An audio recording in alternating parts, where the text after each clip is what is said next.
تم التحرش بيك وانت طفل صغير، بس انت النهارده انسان كبير ومسؤول وبالغ وناضج. خلينا نقول ان الابحاث قالت ان 1 من 5 من كل طفل تحت ال 18 سنة اتعرض لجريمة التحرش او جريمة الاغتصاب. اقل من 50% من الاطفال اللي تعرضوا للتحرش هم اللي بيلجأوا لأهلهم ويقولوا احنا تعرضنا، ويبدأ المشكلة تظهر ويبدأ حقهم يجيلهم. الغالبية العظمى بيسكتوا تماما ويسيبوا الموضوع ياخد المجرى بتاعه في الحياة لحد ما المتحرش بإرادته الكاملة يزهق ويمشي ويسيب ويدور على فريسة تانية. فهنا بنوجه رسالة لكل الناس اللي هتبدأ الذكريات تتداعى على ذهنها تاني ويبدأ يفتكر أحداث التحرش اللي حصلت له في طفولته، إن أنت النهاردة لازم تبدأ تتكلم في الموضوع، ولازم تبدأ تعبر عن نفسك. لازم تلجأ لطبيب نفسي أو أخصائي نفسي تخرج المشاعر اللي كانت موجودة جواك، علشان هتفضل عالقة في ذهنك ومؤثرة على كل قراراتك ومشاعرك وانت كبير. ولازم ما تحسش بالذنب، انت كنت طفل،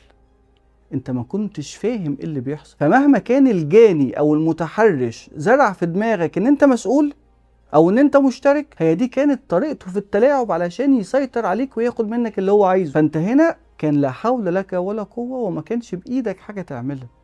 فتعالى نحل المشكلة، تعالى نتكلم فيها، بلاش تغمض عينينا ونحط راسنا تحت الرملة ونقول الموضوع انتهى خلاص. لا، هو ما انتهاش. انت هتلاقي الآثار بتاعته موجودة في حياتك لحد النهاردة وانت عندك 40 و50 و60 سنة.